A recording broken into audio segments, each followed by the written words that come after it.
Welcome to CTV Sports. I'm Dale Schwetz with Jan Edick Frank, and we're back here for our second game of the day in the 2023 Sieber Memorial 12 goal.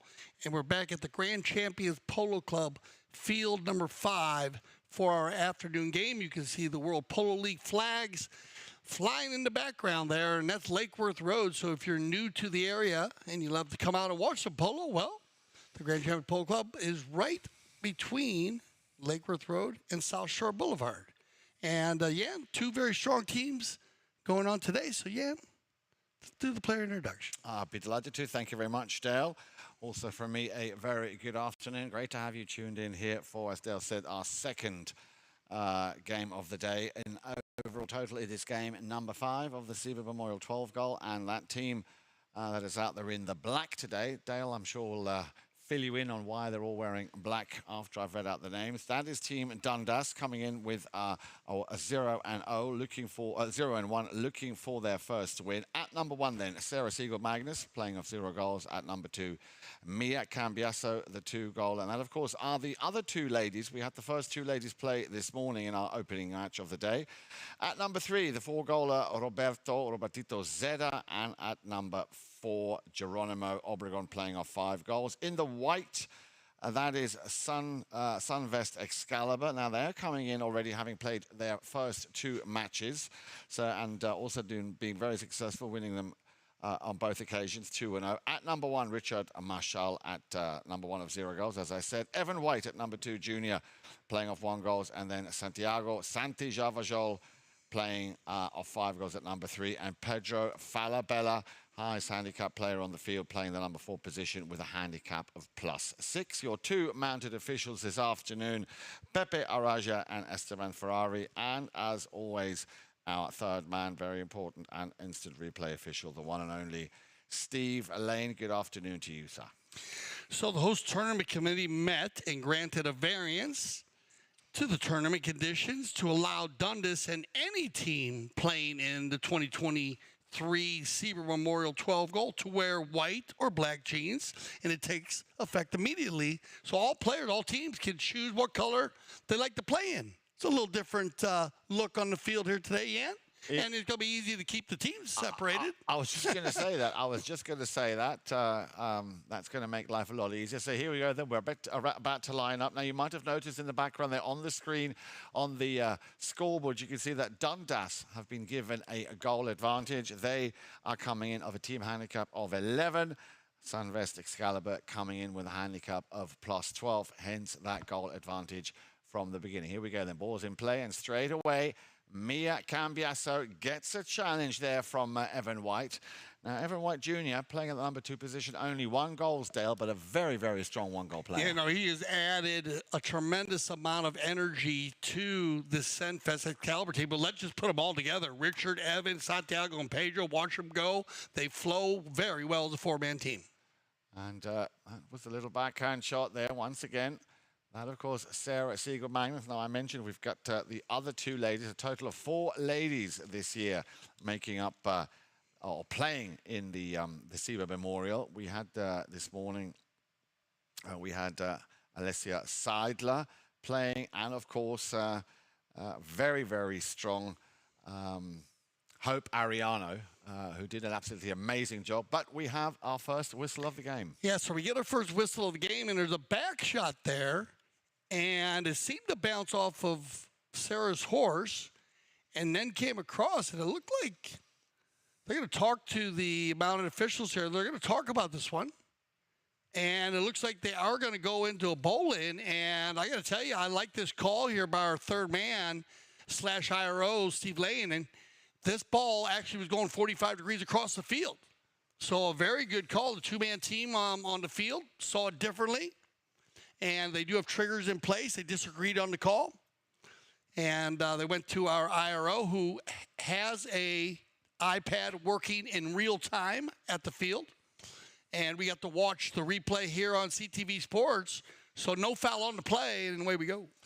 Ball thrown into play. And the first touch on that with a long ball was from Pedro Falabella, looking for Javajol once again on the move here with that number 4 shirt. You'll recognize him easily. He's got a slightly purple-looking, sort of a faded purple-looking helmet, Pedro Falabella.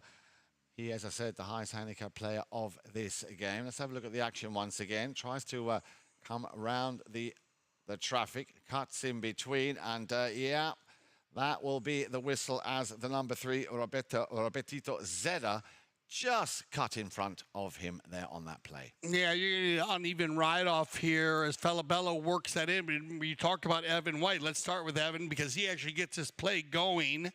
And Falabella jumps into the rumble seat behind Evan, leaves it for the 6-goaler. Why not? And then Zeta comes over and just a little bit too far in front of the saddle there. He might have been able to maybe make that ride off and pull out of the play, and they might have allowed it to go, but Falabella would have had the slam dunk. So a little bit of an uneven ride off, and then he takes the ball forward, right away violation. Penalty 2 from the spot, and there you go. You get the equalizer. So Santi Javajol picking up his first goal of the match. And as you said, Dale, there is the equaliser. Of course, that first goal, or that goal for Dundas is on handicap, so they haven't actually scored yet, but I'm sure that will change very, very soon. Ball thrown into play, and of course you remember, and for those of you who are tuning in for this Sieber Memorial on CTV Sports, they change ends after every time a goal is scored, so please don't be confused by that. That is an old tradition. Of course, the reason for that is that and that's at least what the history books say. It was the English once again when they were out in India and they started playing this game. Yeah. You can't play polo in India at this sort of time of day. It's far too hot, a lot hotter than it is here in Florida. So they had to wait till the sun got, down a little bit. The sun was setting, but of course, the lower the sun got, the more you had that reflection. So sure, not fair for one team to run look into the. Exactly. I like that. That's great reason why they decided. Yep.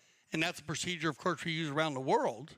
But also now we've brought into many different aspects of the game, and that could be the fields being tore up, wind conditions. Yeah. But yeah, I mean, it was all about the sun, and it can be blinding, especially you saying and playing in the afternoon because of the heat of the day. So hit from the spot, and that'll be taken by, now this young man, very, very strong.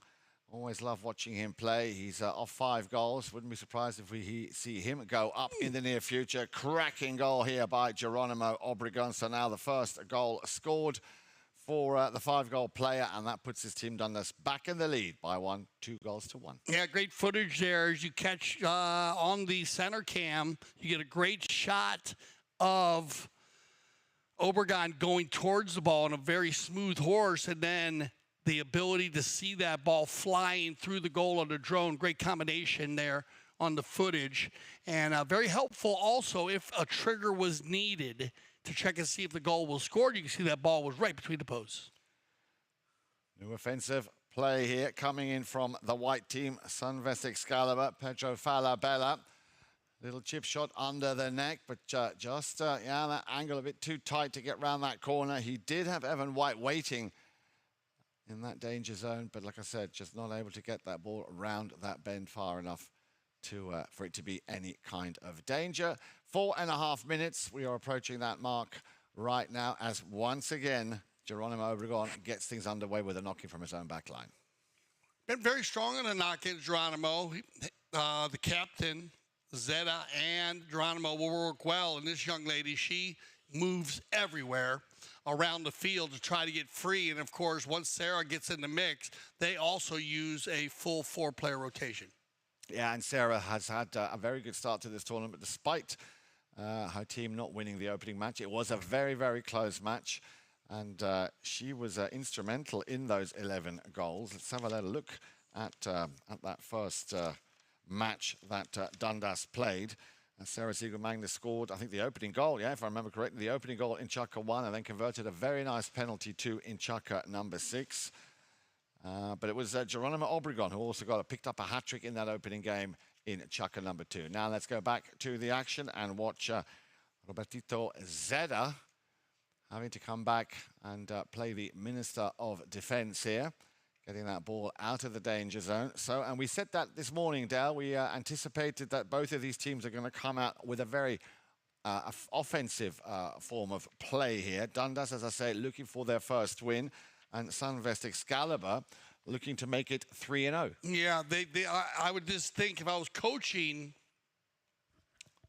both of these teams, I would go about it that way, being that the Dundas team, they had a little time off, but they lost an OT in a very close game, so not to worry about the loss. It was one of those coin flip games. Anybody could have won it. But to try to win 3 in a row early based on scheduling, this Senvest team needs to keep that rhythm. And so I would be pushing them to get on it early. Don't go and try to play defensive against Overgon and Zeta. Once the two ladies get running up in front, they can be very difficult to deal with. Do not foul, because Sarah Siegel-Magnus has been, I think, 99% or 100%. And she practices very well, and she hits all the 2s and 3s. Also, Javajol and Falabella have been stellar from the 60.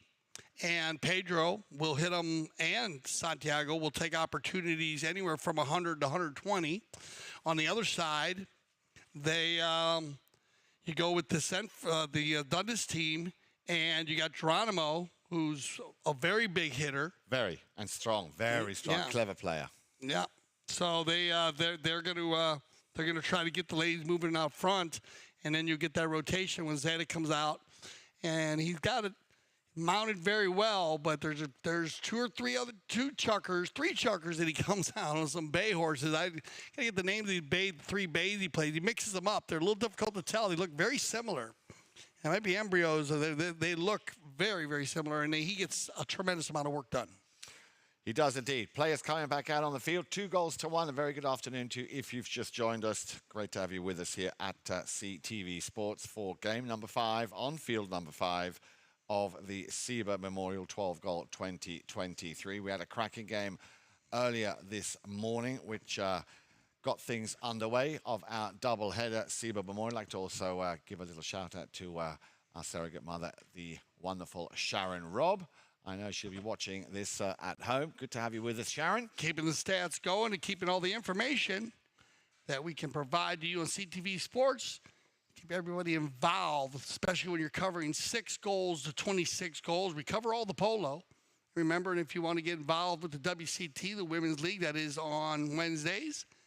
And all of the information that I'm going to give to you, you can pick up on gcpolo.com. We have Sunset Truckers and Cocktails that will be starting soon, where it's open to the public every afternoon. And we do that on Field 1, and that's with the Polo School. And again, if you want to learn how to play polo, just go to gcpolo.com. Check out Director of Operations or our General Manager. That's Juan Bellini, Cale Newman. Their phone numbers are on the website. Back to Pedro. Falabella getting things underway after that courtesy change. Leaves that one for Javajol. Back up to the front door to Evan White. Yeah, that ball a little bit too deep, too steep. Not much you could have done with that. But you could see they're already starting to show that they want to play a lot of combination polo here. That was, I think, another one of those set plays. So once again, it'll be Senor Geronimo Obregon. Now, both teams have the ability to hold the ball and play the control game, Yan. But they are also hit and run teams, and I'm happy that they're playing that style early, and because you could get into a big cluster of these players, as you'll see right here, as they all have the ability. Look at Sarah even getting in the mix there, slowing them up a little bit. Well done, Noah. Good job. That gives her team 3 or 4 seconds to get back in place on defense, and now they'll line out. Yeah, that, of course, is very, very important, Dale. You nailed it there. You called it the positioning play, especially at this.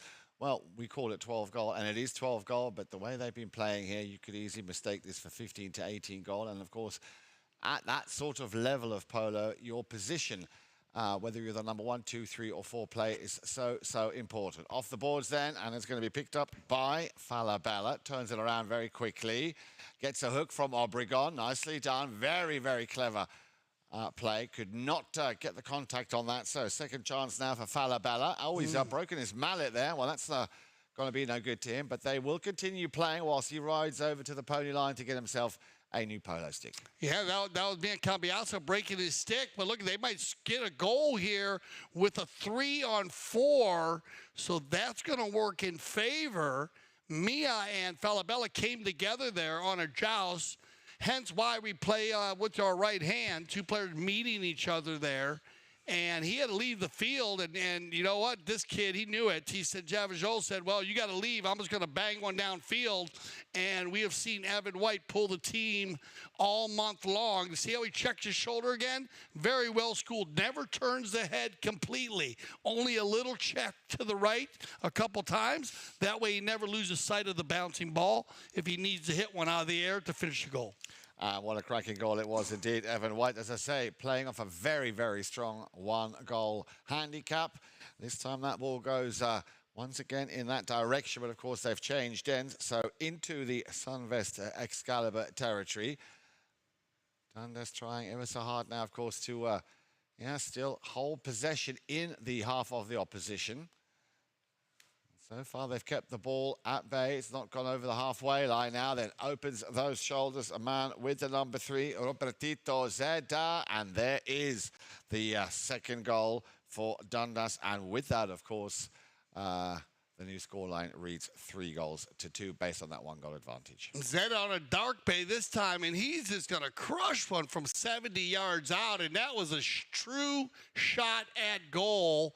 As Robert said, he knew he had Falabella back. He said, I'm just going to drive one down there, and he puts this one right off that near post. Watch this ball, about 3 inches, and a perfect shot to get that 1-goal lead. That'll take us, out of our first chucker. Looks like the wind is blowing from the west today. If you see those flags in the background, stay with us. We'll be right back for our second chucker play, 2023 Sieber Memorial. There's something about when you get up early, prep the plane, and you take off, and you get that first light of day. And the air is crystal smooth. You can see forever. You have to have the right aircraft for the right flight with the right crew up front. Only NetJets can do this. The flight dissolves into the background. It should just be the here and now.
'23 Sieber Memorial. We're getting ready for our second chucker play. We had a little injury time out there for Santiago Javajol.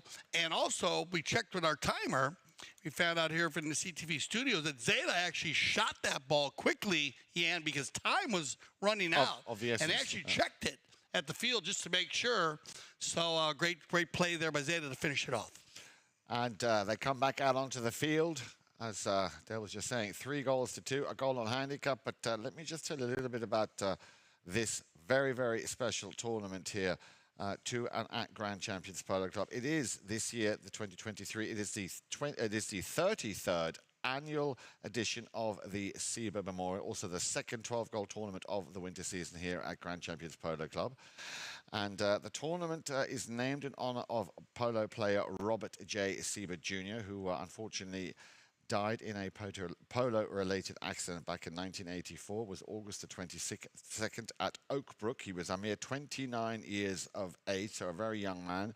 But his legacy very much continues to live on here with this annual tournament. The tournament was actually initially created by the Oxley family and first played at the now defunct Royal Palm Polo Club in Boca Raton, and later resurrected by Mark and Melissa Gansey right here at Grand Champions Polo Club. But the interesting little snippet of information as far as the history books are concerned, the last game ever to be held at Royal Palm before it was closed was indeed the Sieber Memorial Final, and we are very much hoping and looking forward to, as they normally always do every year, to meet some of the Sieber family who always come down, make a special trip down to be with us here for the final.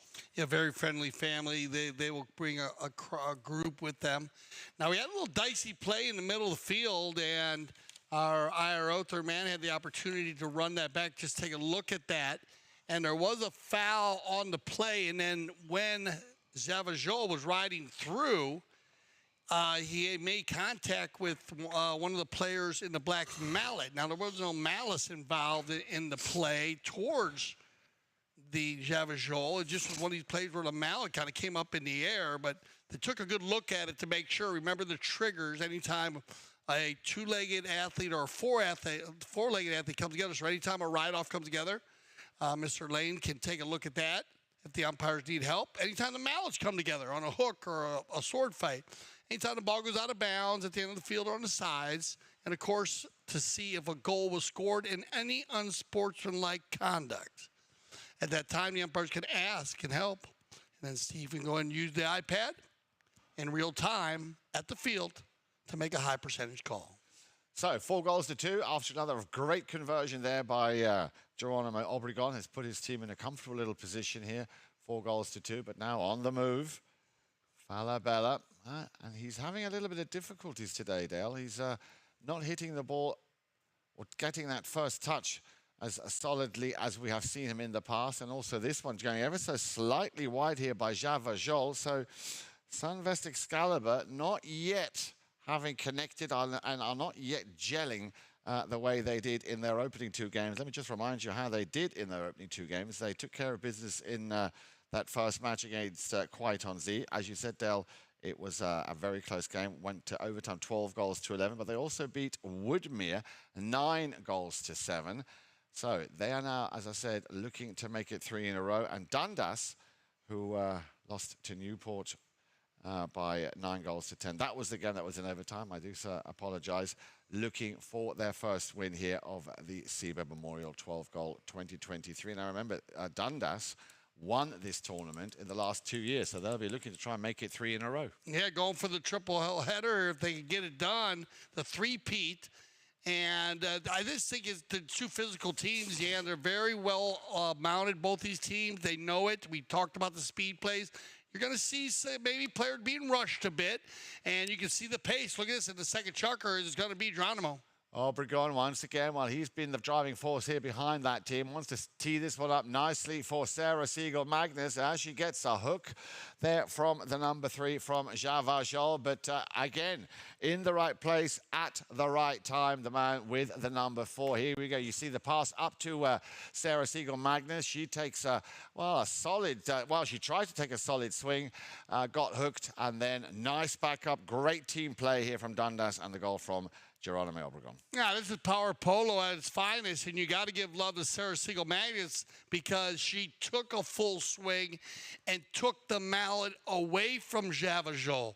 If Santi makes the hook and then makes a back shot, now he takes 2 players out. But Sarah, knowing to make a full swing, a hard swing, took his mallet away and left the beach ball right there for Geronimo for the goal. And with that, that is his 3rd goal of the match.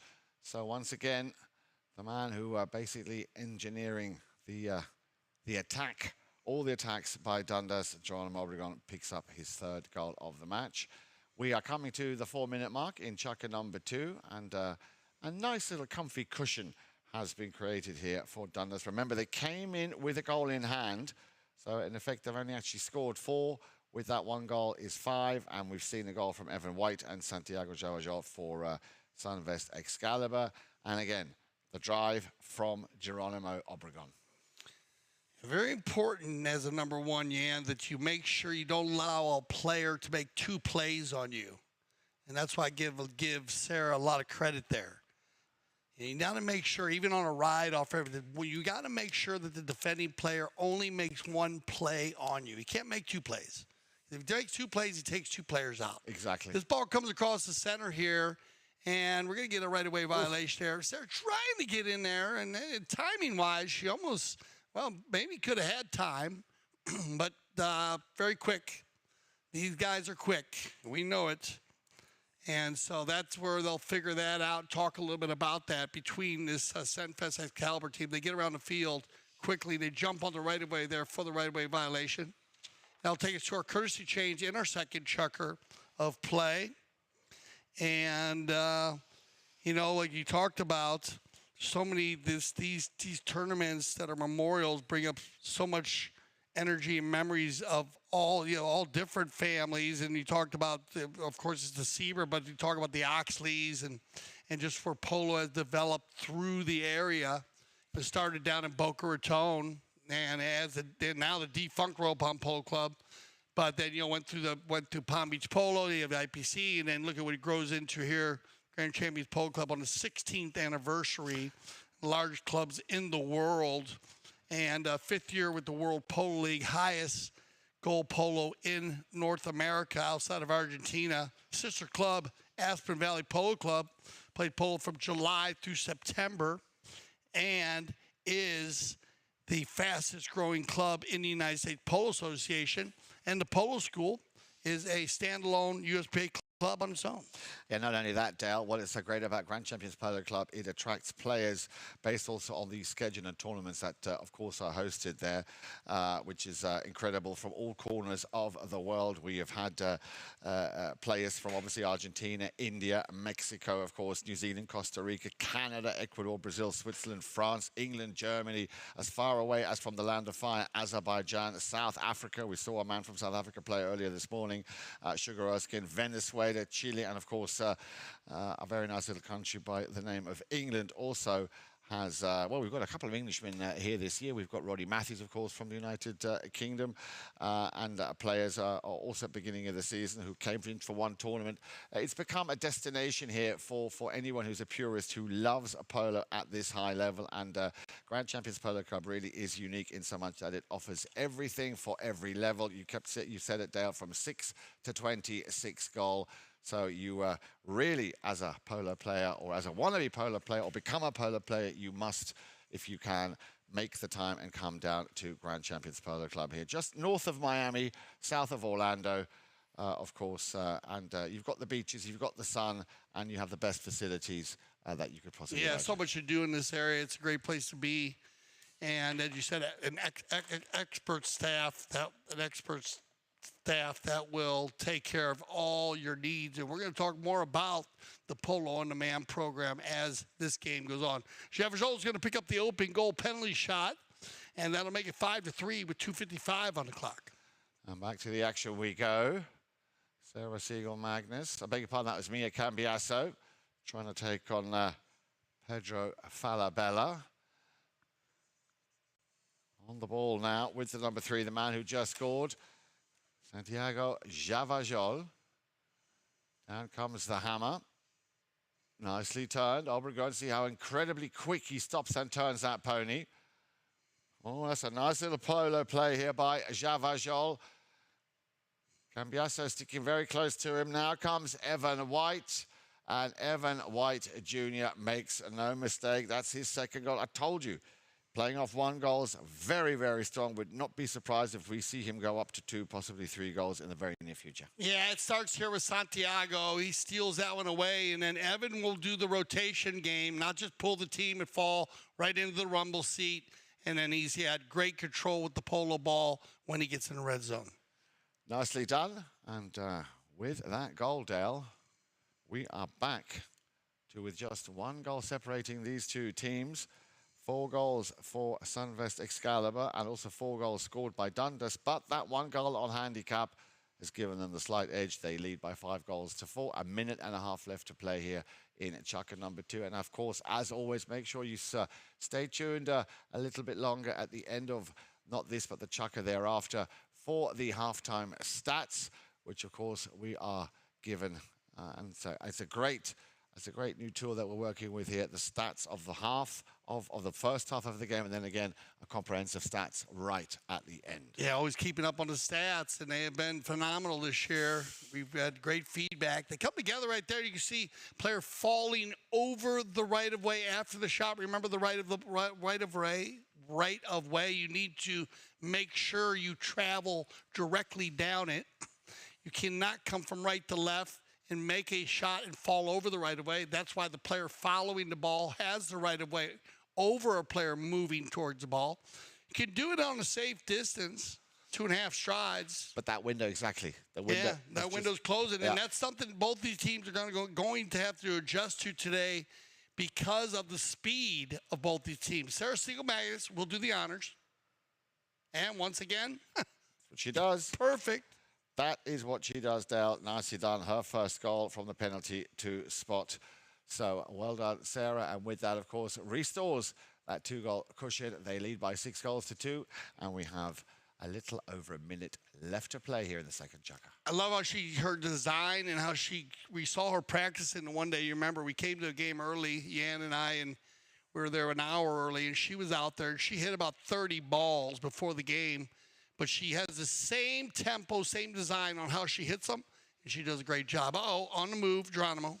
Obregon. Well, you know what happens when he has the ball 9 out of 10 times, and this is one of those times where he didn't hit the target. Because I was going to say, 9 out of 10 times he will hit the target. But once again, quickly coming out of the throw-in, and Obregon was up, on the way. Surprised, actually, that he didn't score this one. But again, you see a Remington, a very, very close shave. Not much in it there, but a great run from Geronimo Obregon. Now, speaking of taking practice shots, Dale, I remember when I was learning how to play polo, and even when I started playing polo, you know, as a sort of amateur professional, I like to call myself back in the day, I played at the Royal County Berkshire Polo Club, where between, the Royal County County, the Royal County. The Royal County. I was like, that's an interesting name for a...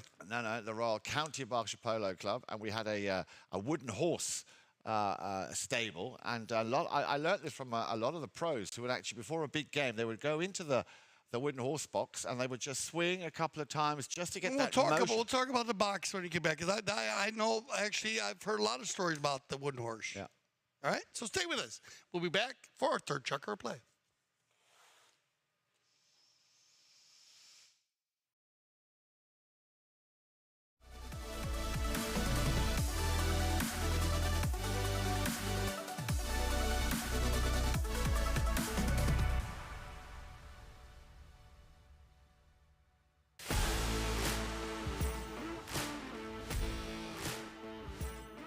We're here at the Santa Rita Polo Farm, where the PTF Polo ASSN Junior Tournament is being held for the first time ever at this location. And I mean, could you get a more beautiful venue? Probably not.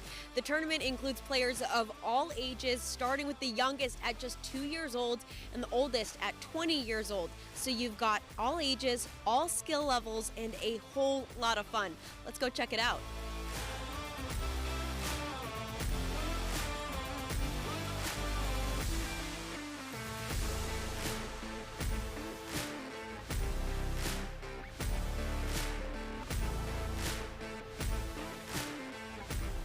It reminds me of my days when I was in that position playing the kids tournament, and for us it meant the world. So I'm very happy to be here supporting my son and other kids as well, because I think they really enjoy this, and for them it's even more important than for us probably playing the 26 or the 22.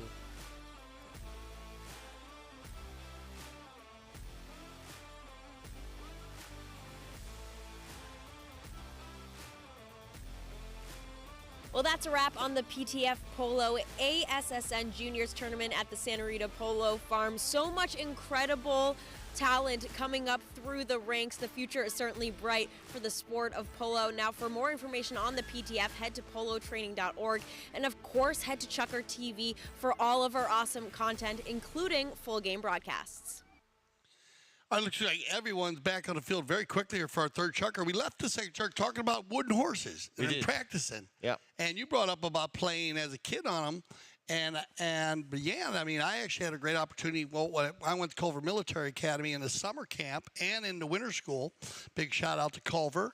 And I went back to do a clinic this year and to meet with the program. And they actually had the same wooden horses still inside in cages, 3 of them, and they make you do, I think, between 5, it depends on the rider, but at least 5 hours of hitting on the wooden horse before they allow you to hit on a real horse. Which, in a way, makes a lot of sense. I mean, again, like I said, the pros, they said to me, look, if you get a chance just to get that motion going, it loosens yourself up, and remember, keep your head down. So you go through all the motions, and it helped me, especially when we had a game that weekend, and you'd see the pros in there. You'd see Jamie Morrison, of course, who now runs the Royal County Berkshire Polo Club.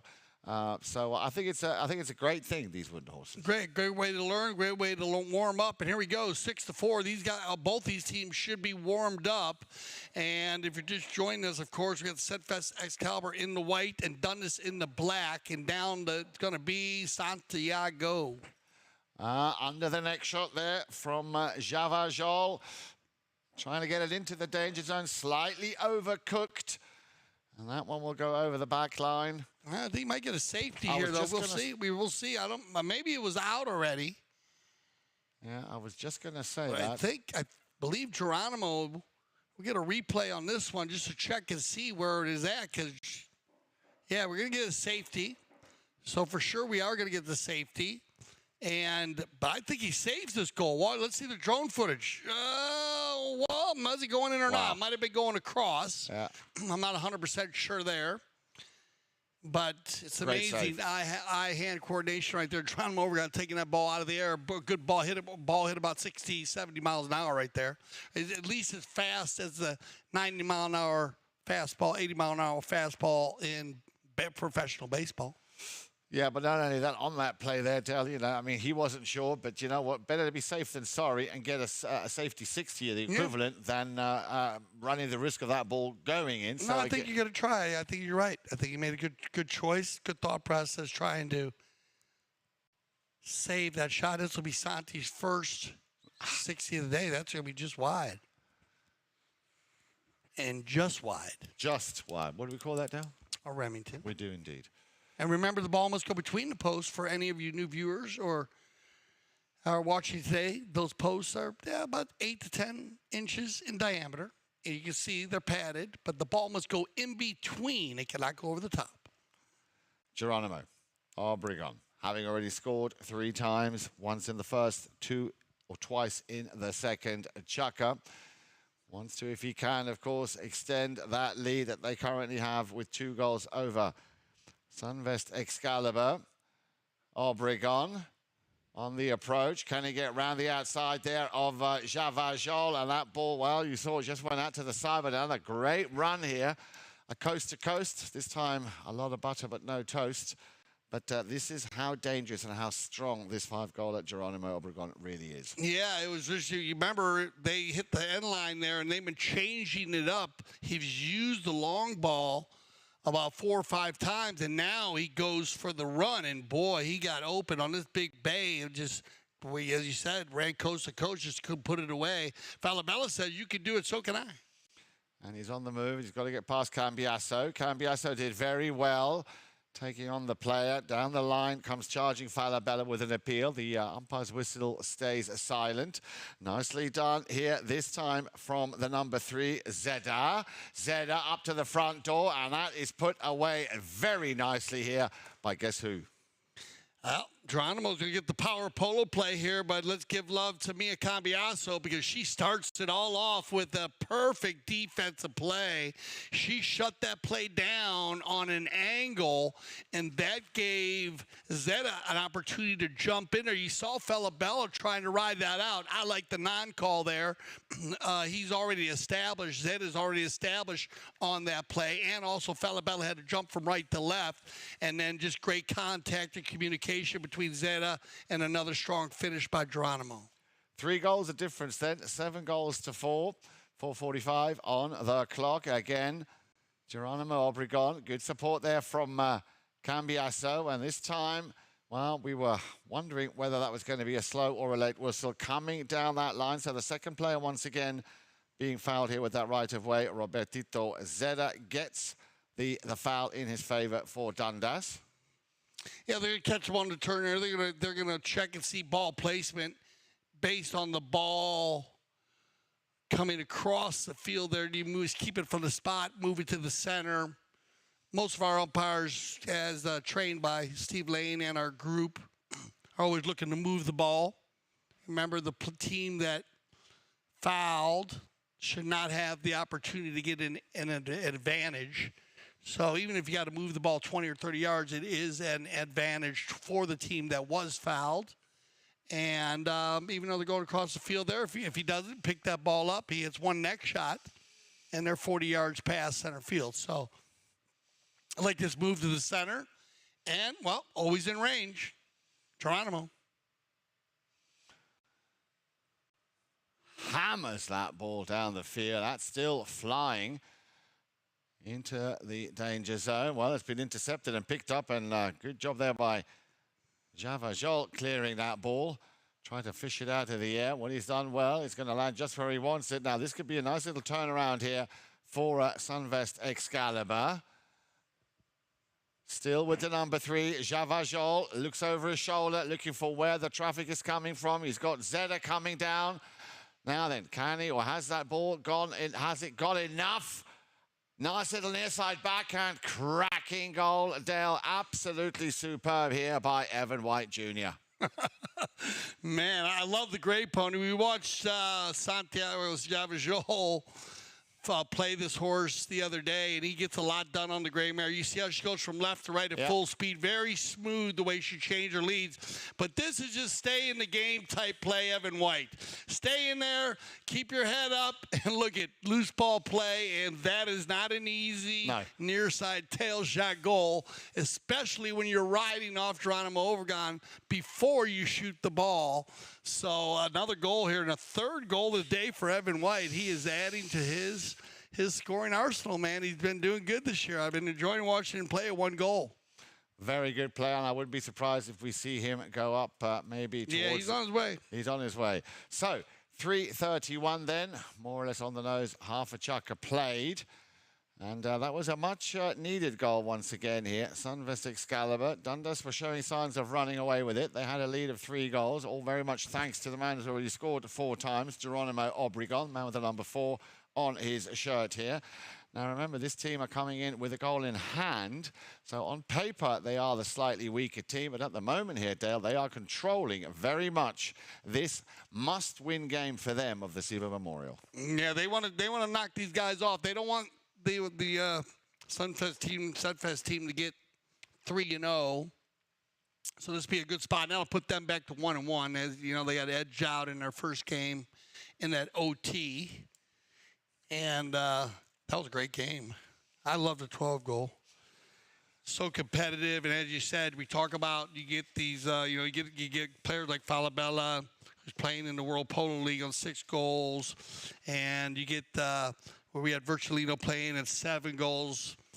You get the high goalers, as you can say, Erskine on 6, Facundo Obregon also. But then you get these young players like Evan White are 1 goal, and they can showcase themselves and try to raise their level. And it plays at a speed and a pace where, like you said, it's 12-goal polo, but we've been seeing signs of 16 to 18 when it gets rolling. And so it gives opportunities. And then you have great sponsors that play in all this. They give them the opportunities that are rated -1 through 1 goal. And most of the sponsors that I've seen that actually have been taking a lot of the penalties. Sarah always does. Some teams switched it up a little bit, but we have seen some great play out of this is Zelda, played awesome right today at the -1. Richard Marcel, he's been playing awesome. Also pulling the team on his team. We got to see Sierra today, a new sponsor playing. And so it makes a big difference. 3:23, ball had just been thrown into play, and we have another interruption with a whistle. Let's have a look. Here the ball is thrown into play. In comes Cambiasso. And that's where I think... No, that's when it was turned. Now, they come together there on that play, and I think he's going to get blocked, and the player came in and we couldn't see on the final part. Stole that ball away there from Obregon. He's going to go and tee it up. I'll take another look at it myself, as I also, here in CTV studios, have the opportunity to look at all the plays over and over, as does Steve Lane at the field with our technology. And, yeah, there was an extra player that came from right to left over the top of the ball to steal it from Obregon that he's going to ride out the foul on. So we're going to move that one down to the 60-yard mark. And the wind is back. As you can see the flags. Not blowing too hard out there today. Just a little breeze. And remember, this field 5 runs east and west.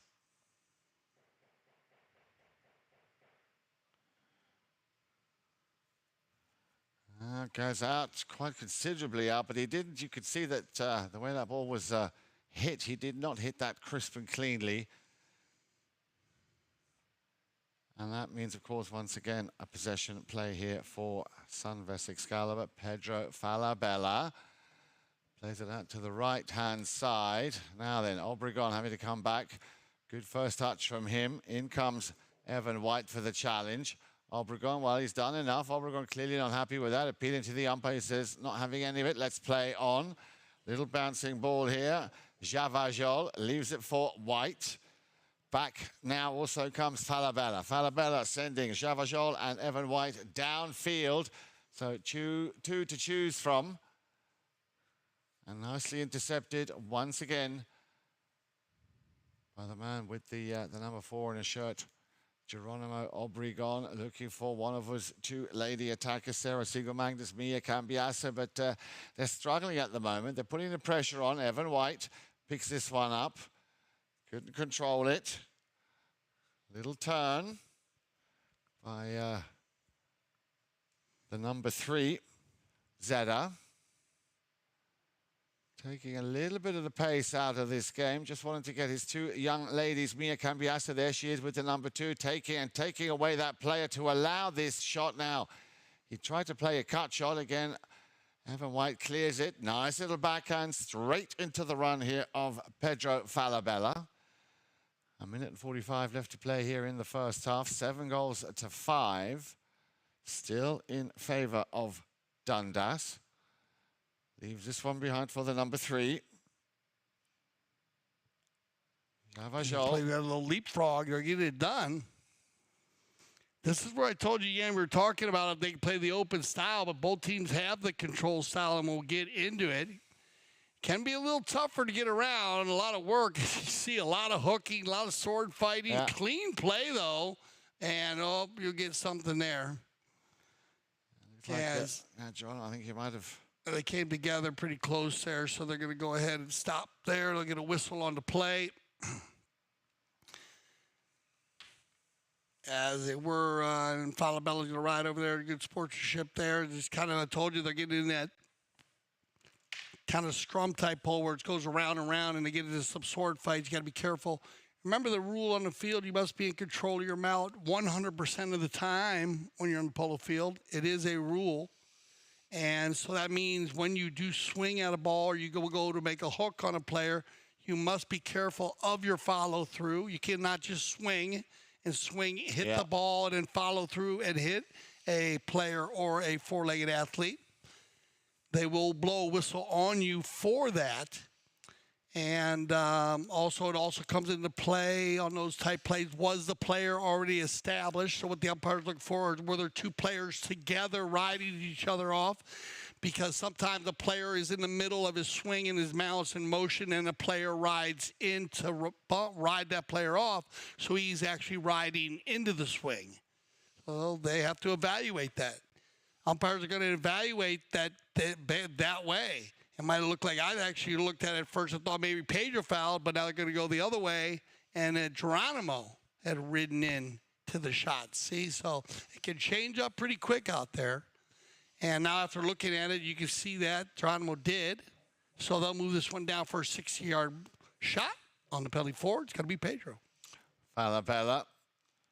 Yeah, also that ball, well, it had some pace on it, but he didn't get it airborne. Puts it out to the right-hand side, or to the left-hand side, rather. Looking at the footage there from the drone. So, or did that go in? Falabella get his first. Oh, that did go in. Yeah. Oh, I do apologize. No, he snuck it in there. It was actually a little bit lower than you said, Dan. It can't get actually hit it hard, but like a BB. They're going to get one more bowl in here before the end of the half. So let's see if they can indeed pick up the equalizer. Would be, of course, ideal. 2 goals scored by Senvest Excalibor in that chukker. The one goal by Geronimo Obregon.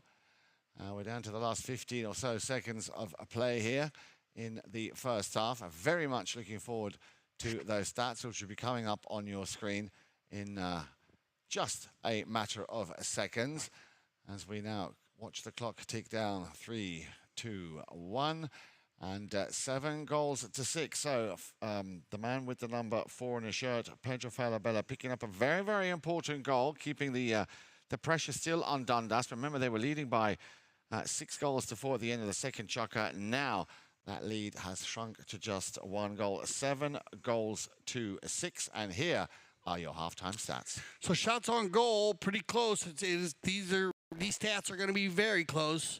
As 12-10 on the knock-ins.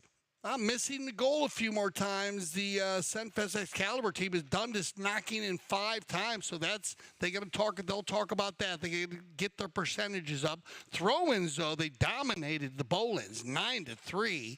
Fouls committed, a few more fouls committed by the Senvest team than Dundas, but not too big of a difference. A pretty clean polo by both teams, 5-3. We'll take that if we're coaching. Penalty shots scored, 3-3. We had 2 60s by Dundas and a 30, and then we had 160 and 2 30s by Senvest Excalibor. Thank you, guys. Great halftime stats. And we'll go to a little halftime break here at the CTV Sports Studios. And when we return, we'll return for our 4th chukker play. This is the 2023 Sieber Memorial. My name is Augustine Malman. I am a chef. I trained with my uncle in Argentina in several restaurants, and now I travel the world creating unique experiences, all cooked with fire. For this event, we came from California. My team and I had some previous events there, and we traveled with my wood oven trailer and all of our grills from Santa Barbara, California. Well, when we got here, we always arrive about a week prior to the event. There's several things that we order from out of town, like the firewood. We make reservations of all of the rental items, kitchen equipment, anything we need prior to our arrival is already reserved. And then once we arrive into town, we'll source out whatever products are on the menu, like fish, red meats, fruit, vegetable, anything that we need specifically for that menu that we chose. We will source it once we get in town. My team is everything. I mean, I always tell them and to my clients, without a good team, you can't execute these kind of dinners. It takes a lot more work than what people see when they show up to the events. It takes, like I said, I mean, sometimes weeks to prepare for an event like this because we're traveling from out of town, so we have to source everything we're not familiar with. The new barn is, I mean, we're here. This is the first dinner we're doing here, so we're very excited to be here. It's amazing. It's a great place to be, and it has this inner courtyard, which is amazing to do dinners. with a special area back here behind me to do all of our grilling and the fire showcase. So it's great to be here. It's a beautiful place. Very different being up in the mountains, but I mean, I feel with Melissa and Mark and all the events we do together, I mean, I feel like it's home. You know, we've been cooking for them for about 4 or 5 years now. But as far as showcasing what we want to showcase and being in an incredible place like Aspen Valley Polo Club, that's no difference to Wellington. I mean, it's a beautiful place up here. It's going to be a 4-course seated meal. As the first course, we have a halloumi cheese that we sear on our fire plancha with shrimp, pine nut gremolata sauce on top. The second course seated will be a roasted beetroot salad with goat cheese and arugula, lemon zest and olive oil. And then the main course tonight will be a mashed potato, sweet potato puree with skirt steak and chimichurri sauce.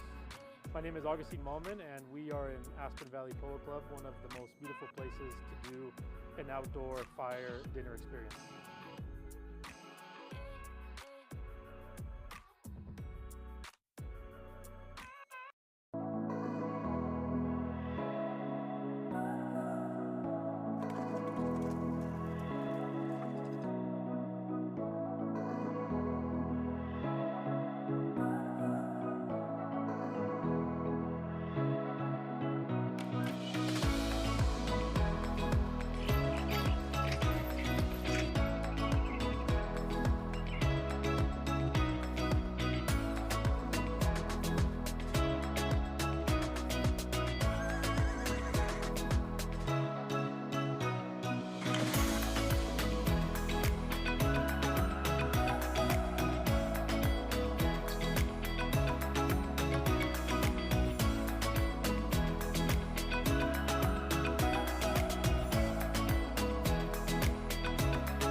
Welcome back to CTV Sports. I'm Dale Schmetz with Jan Erik Frank this afternoon.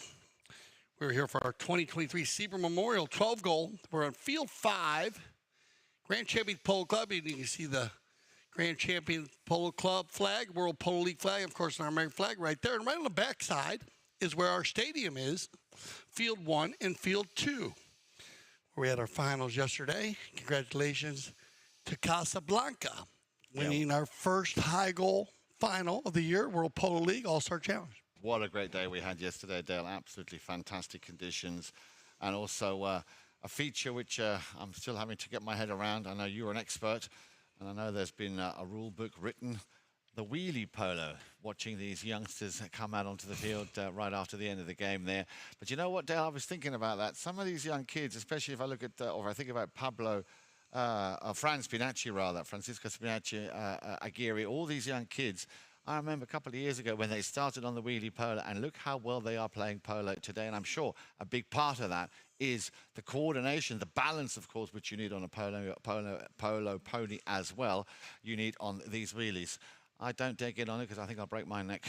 Oh, I have one. I'll get you on it. We'll try it and practice it. Once you get the knack for it to ride it, but they ride them at a high level. But the best example is Proto Cambiaso. Yeah. I mean, Proto used to ride one to the game, play his game, and get off his horse and jump right back on it. Yeah. And he, you know, here you go, the youngest 10-goaler ever. So, and youngest ever to win the Argentine Open, and amongst all his other everything he set, all the records he set. There's a good shot of, well, our mounted officials today, Pepe Ryder and Esteban Ferrari with Steve Lane, our IRO, slash third man out there having a little chat. They talk between chuckers. He's also has a radio. He's radioed up to them. He's also connected to us here in the CTV studios. If they did need help on a trigger, they can use myself with all the technology I have in here on the replays, everything you're seeing and witnessing today. But we do have the technology at the field. Mike Ferrari, executive producer. Liz Ganzi, I've been working on this technology for a few years here, and that's bringing everything up to real time. It's very impressive, especially with the live stream. No, it's Dale. It's like I said, it's a pleasure to be here, and thanks once again to CTV Sports for having me. Absolutely phenomenal, the state-of-the-art equipment here, and to be able to look at all the different angles. Of course, our drone pilot, Austin. One of the best, if not the best drone pilot I've ever come across. He's got such a knack and such a talent for bringing us these great pictures. And of course, the lovely Steph, who has the center cam, the 2 end zone cams. And you can see now also there he is, Mr. Steve Lane, our third man, having had a little chat with the 2 mounted officials. If you've just joined us, a very warm welcome and a very good afternoon. Great to have you tuned in here for this, the 5th game of the Sieber Memorial. Dundas looking for their first win after having a very narrow defeat against Newport in their opening game. Senvest Excalibor, having already played twice, winning twice, are currently down by 1 goal, but we still have a whole second half of 3 chukkers to play for. So the big question is, will Dundas make it 1-1? Or will Senvest Excalibor make it 3-0? Now we'll see if they can keep it going. Senvest Excalibor in the white jerseys, Richard Marshall, Evan White Jr., Santiago Zavajol, and Pedro Falabella. 3 goals scored by Evan White in the first half, 2 by Santiago Zavajol, 1 from the penalty line, 1 from the field, and then number 4 penalty by Pedro. That's how they get their 6 goals. Dundas coming in with Sarah Siegel Magnus, Bia Cambiaso, Robertito Zeta, and Geronimo Obregon. And they mix it up. Sarah with 1 from the penalty line, 4 goals by Geronimo, and then 1 by Zeta. And Mia has been just rolling around the field, freeing up the ball to the boys today. She's usually running the goal a lot, but today her job has been really trying to get Zeta and Geronimo free based on the dynamics of both of these teams, and she's done a great job in there, making sure these guys get the opportunity to get some breakaways and get some set plays, and have had some great give and goes. On the move here, and you can see with a little bit of a struggle going on there between the number 3, Robertito Zeta, and Pedro Falabella, who just picked up that ball out of the air. He had a great eye for the ball, just stopping it. That was, I think, with a straight way to goal. Now, this young player, Dale, has impressed us no end, and that is the man with the number 2, Evan White, also already with a hat-trick. 3 goals scored so far in this game, a goal per chukker. And there you are again, the lady you were just talking about. She's doing a fantastic job. Cambiaso has the ball taken off of there by the number 3, by Javajol. Javajol on a clear run to goal now, just a finishing touch. Where's that ball going to go? Oh, it's saved on the line. A little bit too slow there, but Falabella will hammer another ball back. Now then, will he keep that ball in play? No, it just went over the back line. So now, Senvest Excalibor, you can see that halftime break has had them come out here very, very strong, very, very offensive. They want that equalizer. Yeah, good defense here by the Dundas team. I love Mia. She's so quick with the mallet. She comes in there, she steals it away from Falabella, but then Javajol put it across the center, almost into the goal, and a game-saving goal there by Geronimo to take it off the doorstep and to free up Dundas, but back to the action, and now it'll be controlled again by Pedro. Falabella, once again, they had a little ruckus just a few moments earlier. Again, Robertito Zeta and Falabella, so it takes a little bit of help. The help coming in from Santiago Javajol. Cambiaso not able to control that ball. Falabella also not able to pick that one up. But I think we've had a whistle with 5:15 on the clock.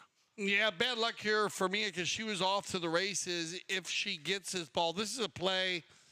If you miss it, they usually blow the whistle. And if not, they let you get away with it. Let's see. You'll see her downfield. So they hit this ball right here. Right here, she waits for it. And yeah, it still might have been close because she's got to lean back for that ball. It didn't pass her boot. So, you know, you're looking, the umpire's looking for that to pass her. But if it passes her boot or is even with her boot, then the opposing player needs to go near side. Right.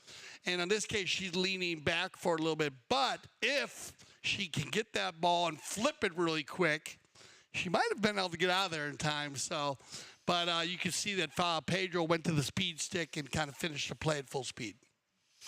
Falabella then picks up this penalty, this open goal penalty, and picks up his second goal of the match. And with that, Dale puts his team right back here into to the swing of things. That is the equalizer. It is 7 goals apiece, and we still have 5 minutes left to play here in Chaka number 4. Yeah, back and forth. This one's going to go all the way down to the end. We figured that.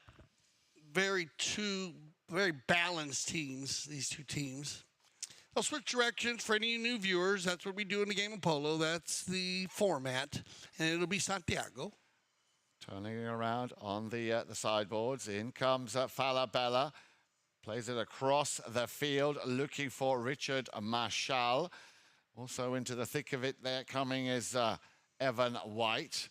And Evan White, as we said earlier, Dale, amazing goals he scored in that first half. Yeah, a little bit of a cluster going on there, but the umpire again seeing no need to blow on that whistle. Geronimo Obregon working very hard. A busy day at the office for that 5-goaler. And you can see a very, very offensive-minded Senvest Excalibor coming into this second half here now. Well, they've done step 1, which is to get the equalizer. Sarah Siegel Magnus gets a touch there, and this time we will have a break with 3:53 left on the clock. Yeah, both teams going to the offense, and we were talking about that. They came out playing offense. Right here, Mia sneaks by, and then she came back in, and I think Mia's probably maybe complaining a little bit there that she got rubbed. So we'll see what happens, because I'm going to see what they decide to do here on this one. We will go to a courtesy change. And I don't know if we run a replay on that one again one more time, just to see. I thought Mia might have got rubbed a little bit on when she ran by Falabella. Then she came back from left to right. So here we go. We're going to watch it. Watch it. Keep an eye on me at the left side here. See if she's going to get rubbed right here.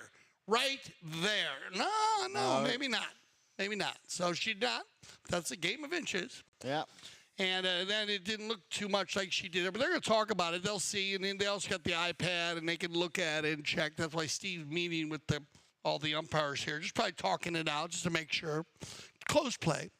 Still not 100% sure from my look at it that the guys on the field are going to look at that. And like I said, Steve has the opportunity to check the iPad.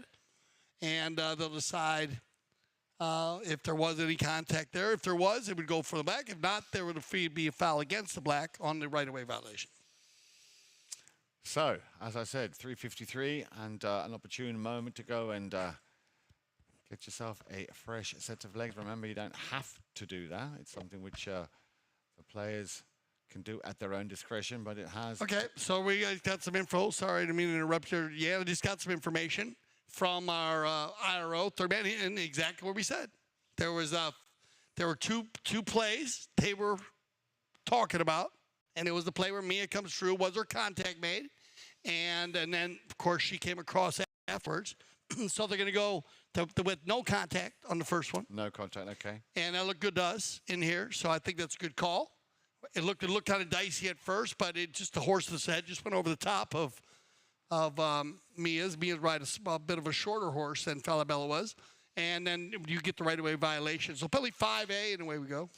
Yeah, and that's picked up by Obregon. They're pressing very hard here now. Now, that could possibly make them vulnerable, of course, in the back.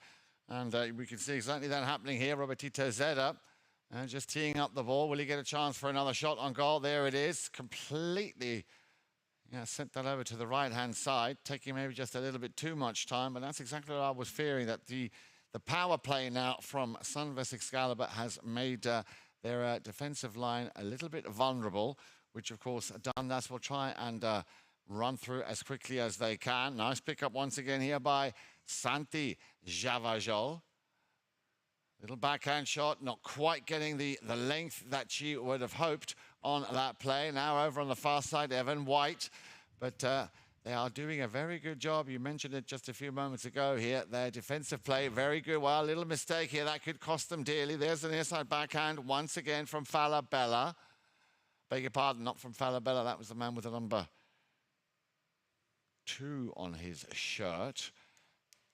There is that backhand from Evan White. Up to the front door, looking for Falabella. The rotation working very well. Falabella will put that one through.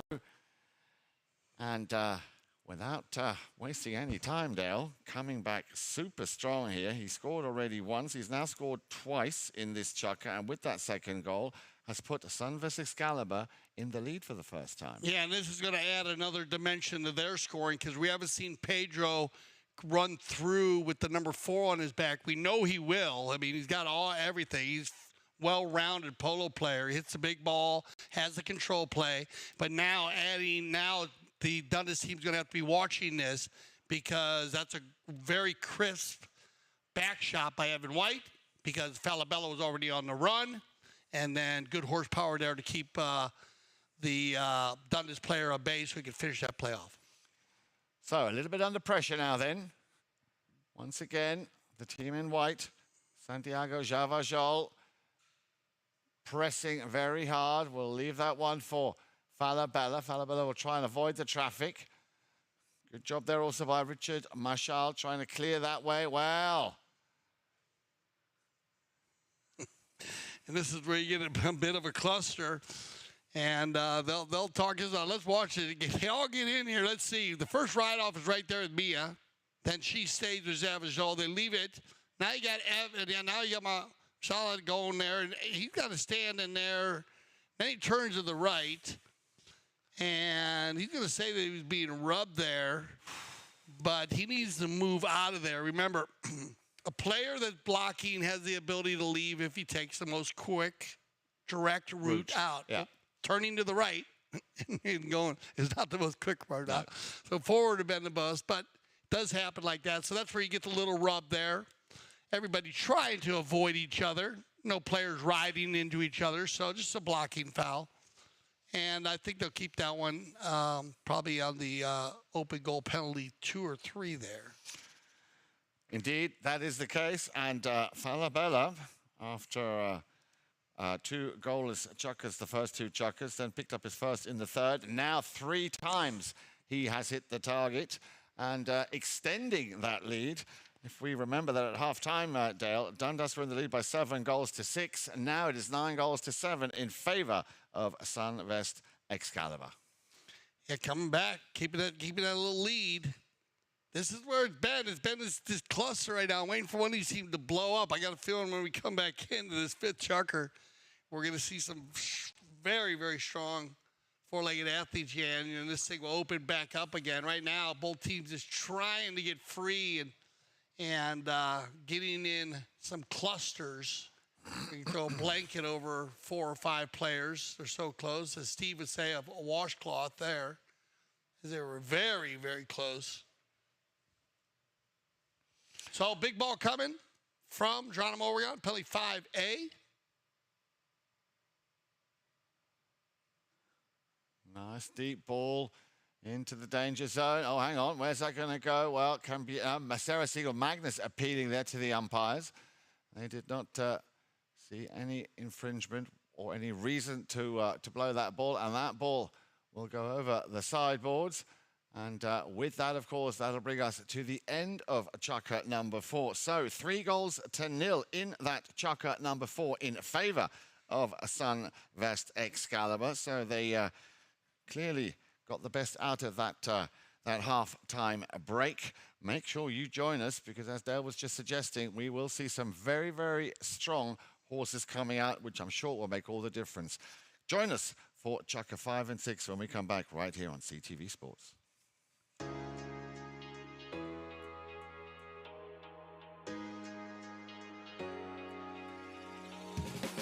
to be back in town playing with the best teams, best boys, and on the best fields. So we're going to start the season a full power horse. Just happy to be back in Florida. It's hometown. Looking forward to getting back on these amazing fields.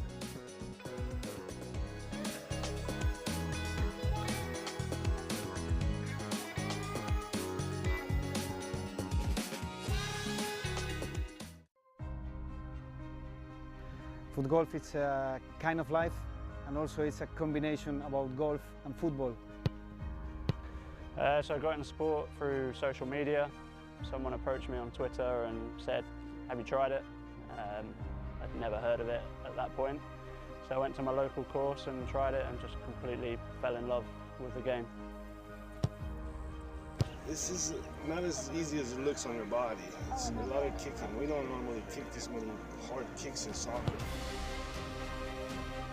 For me, this and the US Open are the two top US tournaments. It's something we all look forward to every single year. Great fun, and I think everyone will enjoy it when they try it. You can't not have fun. When you set goals at the start of the season and you're able to achieve them at the end of the year, I think I can speak for everyone and say when we set goals and we make the sacrifices that we make, which a lot of people don't see, and then it all comes to fruition, it's a good feeling. I literally live, breathe foot golf.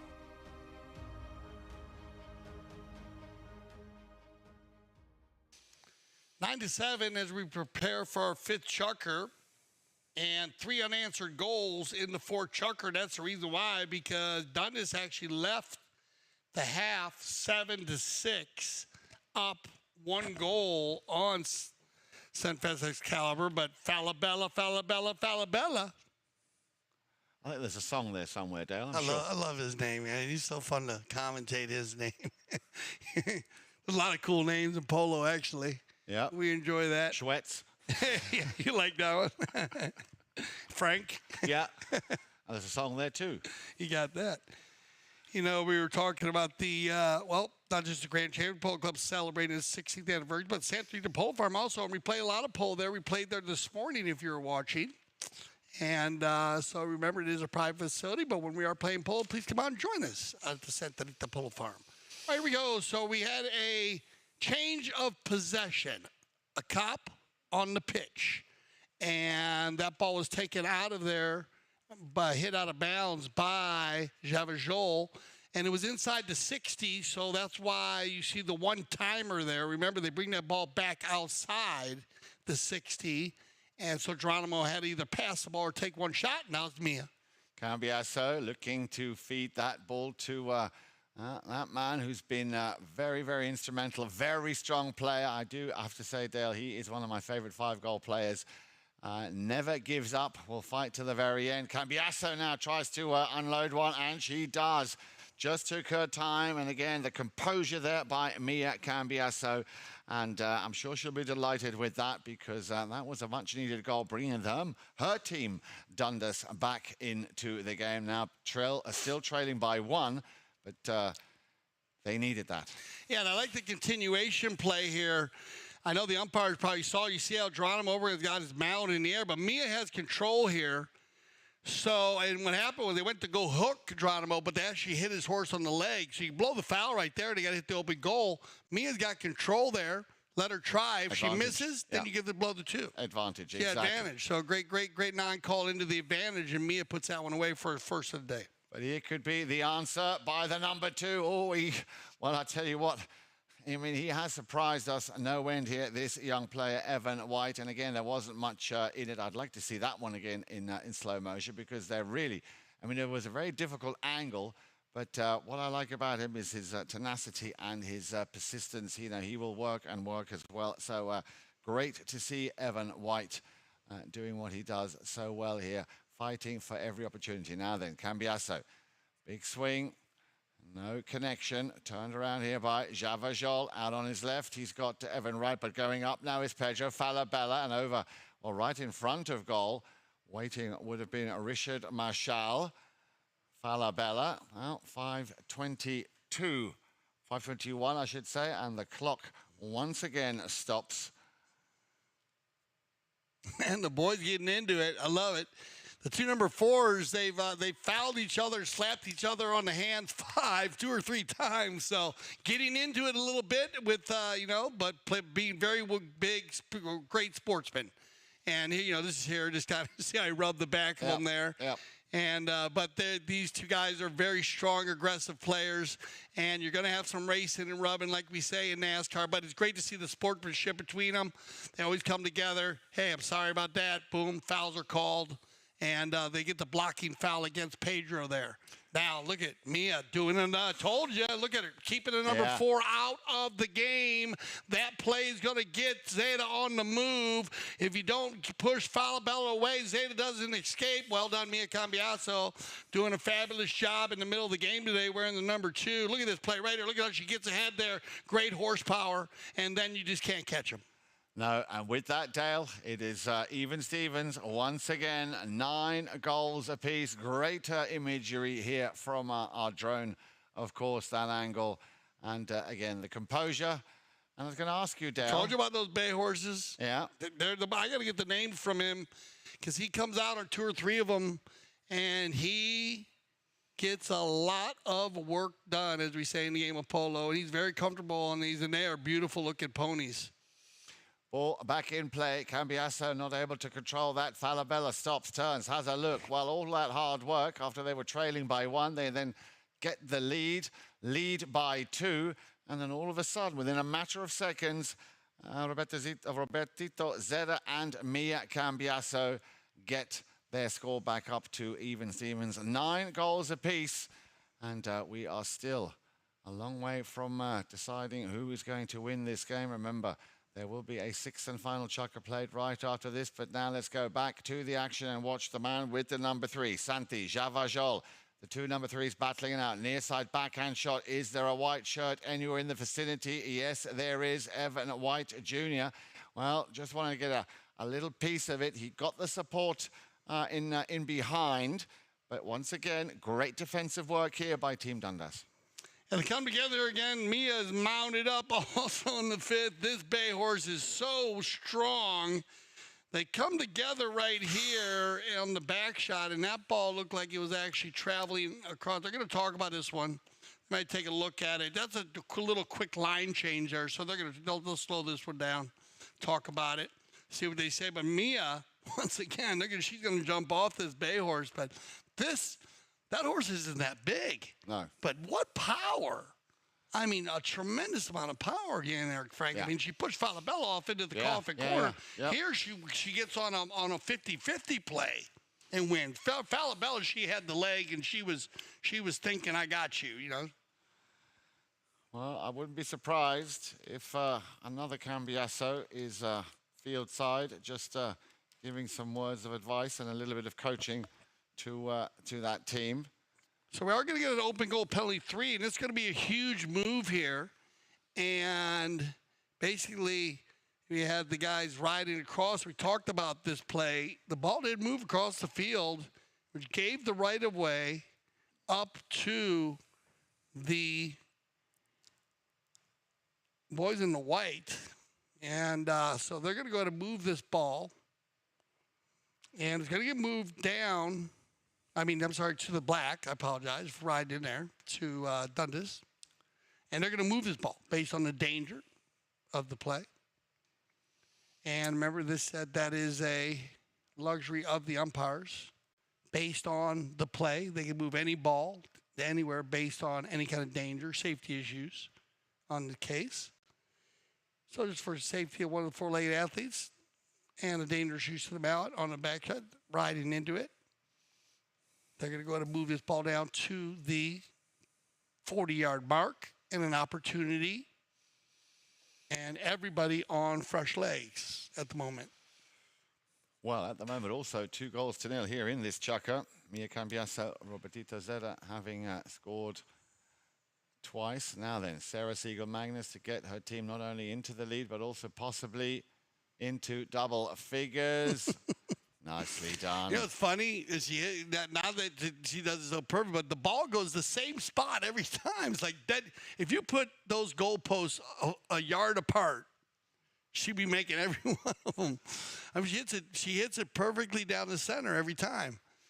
And like I said, she practices, so she has the same fluid motion, and she does the same approach every time, which is very important to anybody who is stepping up to the line. It's like a basketball player. You know, some players, they dribble the ball 3 or 4 times. Yep. Some do 5. I think Giannis does like 9. I don't know if it's his lucky number or something, but, you know, just to get in a rhythm. And she spins around at a lope and gets it going. On the move, Geronimo. Oh. What a great run. Oh, great. and he finishes it. Yeah, I wasn't sure if he did go outside, but a nice half volley there by Geronimo. Watch Obregon. He gets out in front. Remember, everybody on fresh legs here, so it's a horse race. Once and the finish. And Dale, everyone in this chukka now, from Sarah Sieber Magnus all the way down to Geronimo Obregon, having got their name on the score sheet. So, another little twist here in the as the plot thickens. Chukka number 5. We got a goal on that play. Yeah, goal on the play. So we'll check that one out, and it is a goal. 9-11, rather 11-9, I should say. Back in the lead to Dundas for the briefest of moments there in that previous chukka. 3 unanswered goals by Dundas, and Pedro Falabella hitting the target on 3 occasions. Put his team in the lead by 2 goals, but as you can see here, as this chukka is winding down to the last minute and 49 seconds, 4-0. Chukka number 5, overall 11 goals to 9 in favour of Dundas. So if they can keep this high level of pressure and team play up, they could be in for their first win. Yeah, I was telling you, remember, keep an eye on the 4-legged athletes, and they did not let us down here, Yan. This fit chucker has been exceptional. Everybody mounted up very, very well, and I'm sure we're going to see the same in the 6th. And you'll see a rotation of a few of the horses that played probably in the 5th, playing back in the 6th, because they remember that half chucker, the courtesy change. Pedro has 1 penalty for. Oh, man, Great that save. one had eyes. Great save there by Zada, but the danger is not yet controlled. Again, nicely backed up, waiting for that unforced error by Geronimo Obregon. Obregon now, let's have a look at the clock, 1 minute and 40. Can they use or get the most out of the last minute and a half of play? That one's just going to go ever so slightly wide. So again, now time very much of the essence here. Yeah, he gets an opportunity here. Javajol, Santi finds Falabella, the dynamic duo number 3 and 4. And Pedro's decided to hit the cut shot there. He must have felt comfortable. He had time, but off to the right side. Uh-oh, loose ball play. The first man to that will be Santi Javajol. Still the pressure. He could feed it there from Obregon. He's going to go in for the man first. Take the man, then the ball. That's how I was taught to play back in the day. But nice way of untangling himself in that situation. Javajol. Cambiasso sends it back over to the far side. Great pass for Geronimo, but he immediately has his number 3, his counterpart, Javajol, sticking to him. Oh, look, he's seeing a very hard ride-off. Wow, yeah, that's some riding off right there. They're going at it, yeah, but very clean. Very clean, yeah, that has to be said. Very clean indeed. And I think also, Dale, I'm getting the sense that that is very much part of the philosophy and the culture here at Grand Champions Polo Club. Sportsmanship and fair play, I think, are very, very important here. 100%. That's going to end as they get together going here, and I believe it's going to end the chucker. They came together. Oh, am I getting a whistle there? We're seeing that. Yeah, we're getting a whistle there. So now what they're going to go with is they're going to go with the same, and we'll check and see if they decide. I don't know if the clock checked down there. Check and see if the clock can tick down or if they're going to go ahead. And they do have a foul at the end. I guess, yeah, it's going to send them off anyway. So we'll check with our IRO. We'll prepare us for the 6th chucker of play. You don't want to miss it. Stay with us. We'll be back here on CTV Sports. Today's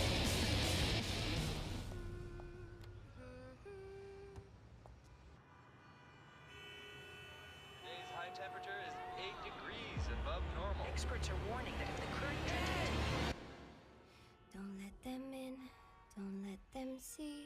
Be the good girl you always have to be. Conceal, don't feel, don't let them know. Well, now they know. Let it go, let it go. Can't hold it back anymore. Let it go, let it go. Turn away and slam the door. I don't care what they're going to say. Let the storm rage on.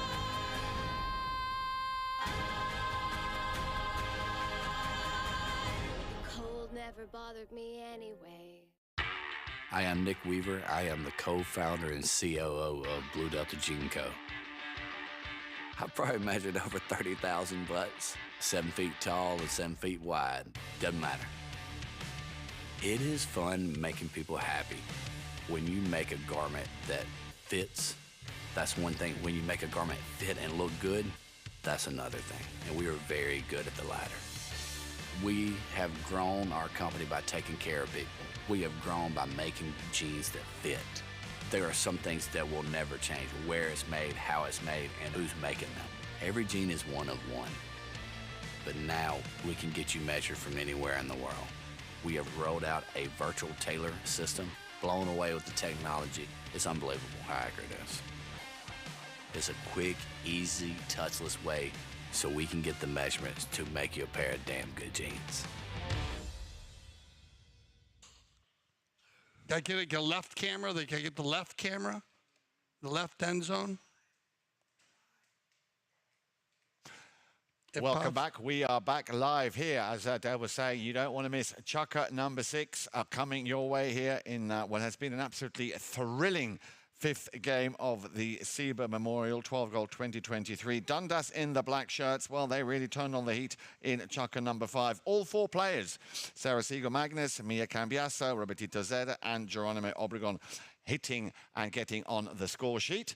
And Dale, I believe you have some news for us. Yeah, so we do have a follow through after the play, and we got to look at it again. So it went against the white on the follow through. Remember I told you about the mallet. You need to be in control of your mallet 100%. So follow through that hit underneath, and then so that would have been a penalty 4 in favor of Dundas, but one of the players on Dundas hit the ball after the whistle. Okay. So instead of giving them a 4, they gave them a 5 from the center and moved it back. So great call by the 3-man team out at the field out there.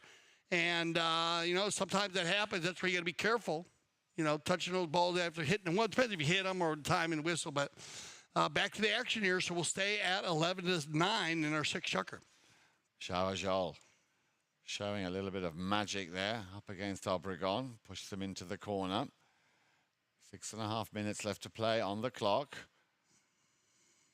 2 goals in the lead at the moment in favor of the team in the dark shirts. I meant to ask you, what do you think of that, Dale? The all black look. I think it's got a certain appeal to it. Yeah, it's great. It's just freedom of expression, And I like it. I like all kinds of different innovations of the game, and it's fun to watch because it definitely keeps it for the viewers, man. It's super cool. You got both teams. It's, we're used to it in baseball and football and soccer and, all the other sports where they wear different colors for their, we've always been traditional whites, and you might have some people not like, whatever. Everyone has their opinion, but I like it. Here we go then. Javajol. Yeah, not hitting that cleanly now then. Did he get caught with his hand in the cookie jar, as you like to say? Richard Marshall coming straight there from the right over that line. And I think you can see the umpire indicating exactly that as well. You know what, they hold him up there, and then Santi's going to shoot to the left side, gathering space for himself. And then they come together. Now, where's the old line? The old line was where Santi was running. So remember that.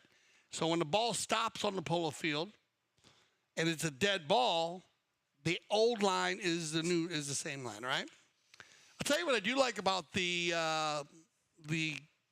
black pants and the actual uniform is how quickly our tournament conditions, how the team got together, the tournament committee, to go ahead and give a variance. And sanction it, And because we work hand in hand with the umpire and with our tournament committee. And it's amazing to have a tournament committee that is so organized that they can get together and make decisions so quickly. At a moment's notice. At a moment's notice to benefit the game in any way. Yeah. And it could have been about penalties. It could have been about anything. But this was about the attire being warm, so no problem. But they were on it, boom, and it was set. Here we go, Sarah Siegel. Gonna go 3 for 3 here.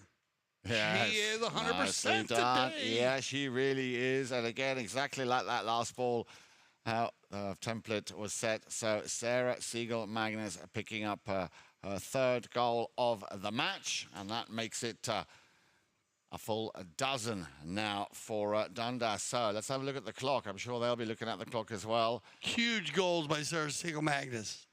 Huge goals from the penalty line. Ball back in play.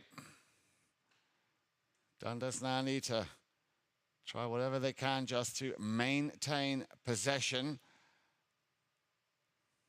Once again, Javajol.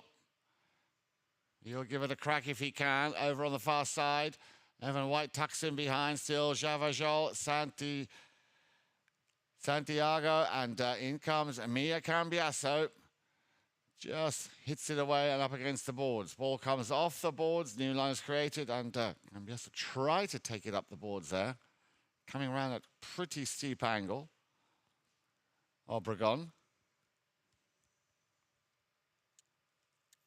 But the first man once again to it will be Santiago Javajol. Cambiasso. Has the ball taken off her there, right in the very last second. Off the boards. Getting a little bit patchy now here towards the end. Of course, a lot's at stake, but they need those 3 goals, Dale. They need 3 goals, and they need them quickly. That's the pass up to the front door now. Then can Evan White pick this one up? Has he got the time? There's the first touch. Not bad. The second should possibly... Oh, I was going to say it should possibly count, but... He went for a sort of... It might be the first miss he had all day. Yeah. Actually, he's been playing really well. So, Yeah. But I like the way the Dundas is going to go and play the melee play with them. You want to play this way, let's play it, because right now with our 3-goal lead, we don't mind. Clock goes tick, tick, tick. The more they control the ball, so Mia said, let's just go stick a ball a little bit, guys. Now, I figured that this the Senvest Excalibor team would have opened it back up like they did earlier, Jan. They were on fire when they had it open, and I think the Dundas team took advantage of more of the control play, and they had some opportunities to score in that 5th, and everybody scored goals. You're going to get the whistle here, though, as now might have been the big back shot ball. Would have been better, maybe a little bit for Obregon. Let's see, gets in line. And, yeah, I don't know if he checked. Yeah, I need to check short a little more there, Geronimo, as he got set up very well by Pedro Falabella. Now we do the math, and this is going to work in favor of the Senvest Excalibor team, because we're going to stop the clock, and it's going to give everybody an opportunity to change a horse if you want. They already did a curse change, but I think they're going to jump. Oh, they're going to jump on. No, they're going to do the curse change. Yeah, so everybody's going to change. They're going to use up too close of a game, big game also. And they're going to come back, though, and be able to hit. It might be a 3 here. I'm going to check on this, if it's a 3 or a 4. We haven't seen exactly where they put that ball yet. But do the math. They put one in. Got to get back to the center. They're 2 goals down. It's going to take 20, 20, 28, 25, 26 seconds, 28 seconds. Plenty of time. Plenty of time. Plenty of time. Over. You know, they get possession of the next ball. If they get a goal and go right down, now they still have time. If they get a foul and they get a goal, then they have a lot of time. And so this match is far from over. Well, I'm sure that those of these players out there, I'm sure they might be wishing that they might have what we've got going on in the Founders Cup. Now, the Founders Cup, of course, the WPL, the second of our high goal tournaments, has a 2-point conversion. 2-point conversion, yeah, they put that in. So don't you like that? I think that's great. So if you hit a ball from the halfway line or beyond, so but it's got to be minimum halfway line, then 2 points. Now, of course, they are down by 3, but to get a 2-pointer now, coming back to the middle with the need for just 1 point. Yeah, but they're not playing, they're not using that lead. I know, I'm just saying they probably wish they could. I know, I know. That's why it's cool to have. No, it's a game changer. We're gonna, and also, it's great for specs. Yeah, we only have the Founders Cup for the 2-point conversion, but also it's very spectator friendly. Yeah, and I remember it's like the 3-point shot in basketball, man. Yeah, exactly. Yeah, and then here you're gonna get an open goal penalty 3. I just got the call in from the field. Yeah, and then so this should be a gimme for Pedro or for Santi. I think Pedro has been hitting them lately. So Falabella, so they'll get an opportunity here to get within 2, and then we go back to center, and then the Bolin. Uh-oh. You got a couple balls on the field, I guess, there. Just Savant Farr, just going to go pick one up.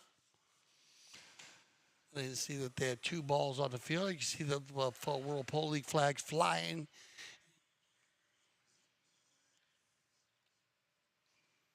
Oh, so here you go. Even more. So we did have a technical.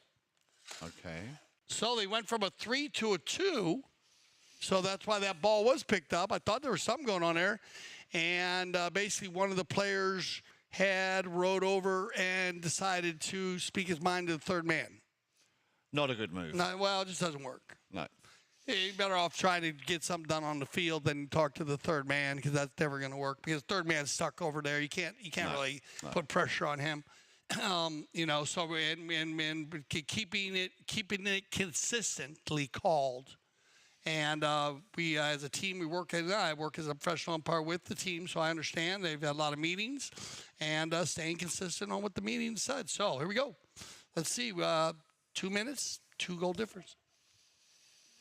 All doable. A long-distance shot here now from Geronimo Obregon up to the front door, possibly looking for Cambiasa. She's beaten to it, but he didn't clear it nicely enough. The ball is still in that danger zone and still very much alive. Marshall has an elegant little dismount there.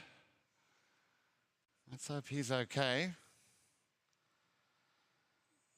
Now we're just going to come in here. They all come together. Mia pulls the ball back.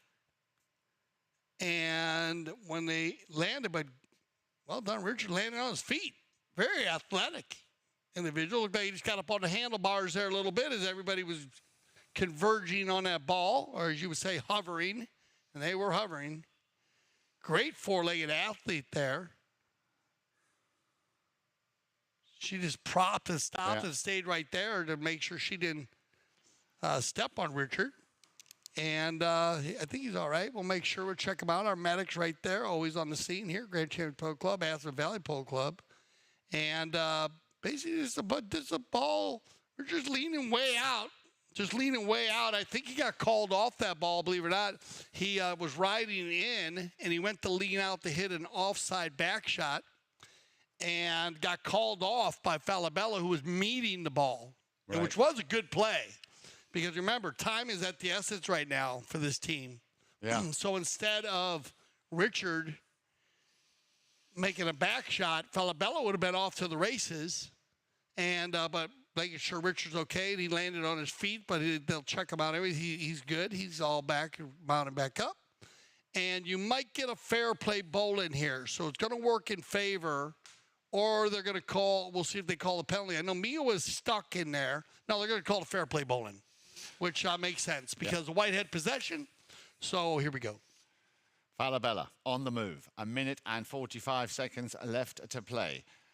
And Senvest, Excalibor came. Oh, wow. This does not work in your favor.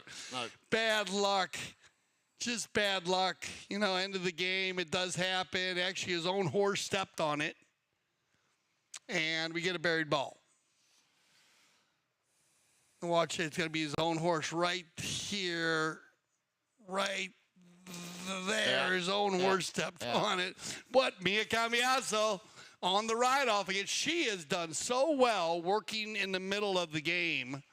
You know, we've seen all the ladies working very hard in the middle of the game. Hope Ariano was the same way this morning. They are so organized in the way they play polo. They go to the man so early. Yeah. And if you watch a lot of the women's high goal, any of the women's polo, the WCT, but even the high goal, and I love watching it, and I've had the opportunity to work many opens here in the U.S., and they are so focused on the man. We can learn a lot by watching the style of play. And it's right here. Mia's just demonstrating it. No. Oh wow! Now you have a player using his whip outside of play. Outside of play, I saw yeah, that. you can see that. We saw that, and so instead of a bowl in, that ball will go to the Dundas team. So now possession for Dundas, and this is what they need here with 1:30 on the clock. Don't get called in a delayed game here, Geronimo. He's going to move the ball. I think that's a very good call. I saw that right at the corner of the screen Oh, thereafter. Yeah. man, now look at this. They might get a safety out of it. Oh, dear. Wow, just everything, just bad luck here at the end of the game for Senvest. Excalibor. They step on the ball.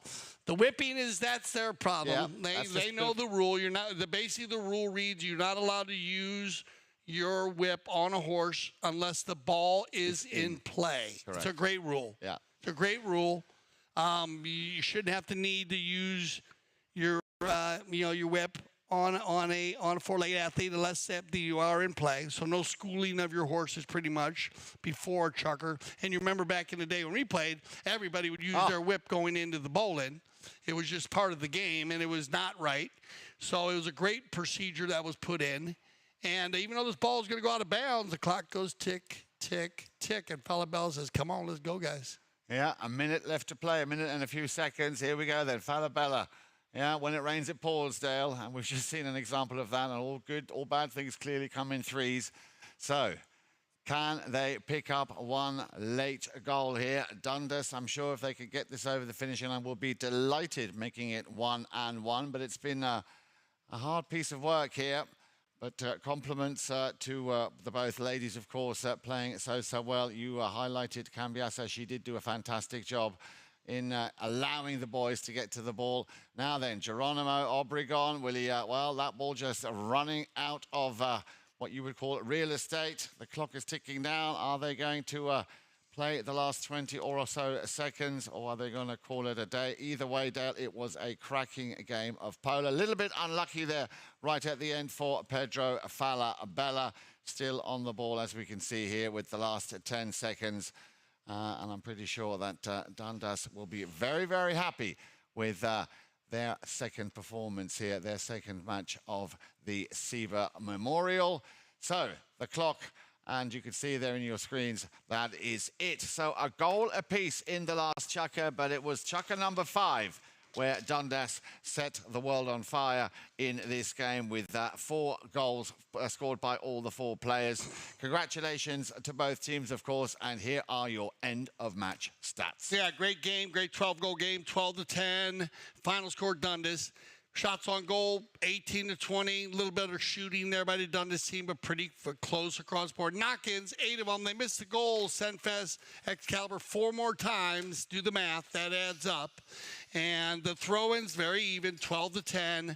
Fouls committed, not bad, 12-7. Dundas keeping it a bit cleaner than the Senvest team, and this is where Sarah Single Magnus was on fire as she made 2 penalty threes, 2 twos, and 1 penalty 3, and then 2 60 yards made by Dundas. That's good shooting, but 5, 6 made by the Senvest team. Just great shooting by both teams, Jan. I mean, you know, just one thing is the fouls committed there. The 5 more fouls, that hurt the Senvest team. And but, you know, very close game. And they'll go to 2-1, and Dundas will go to 1-1. Yes, so congratulations. Well done, Dundas, coming back after they kind of lost a little bit of control here in chukker number 3. Remember, 3 goals coming from Sunset Excalibor, but they came back so strong, as I say, in chukker number 4, and then they just closed the deal in chukker number 6. A bit of bad luck for Pedro Falabella, but I think you'll agree with me, Dale. The Sieber Moil has not disappointed and is promising to give us a lot more great polo. Getting hotter, dog. I mean, you don't want to miss any of these 12-goal games. Remember, 6 goals to 26 goals. That's what we do here at CTV Sports. So for Jan, Eric, Frank, I'm Dale Schwetz. I speak for everyone at CTV Sports when I say thank you for making us leaders of polar broadcasting. And always remember, here at CTV Sports, we love the polo.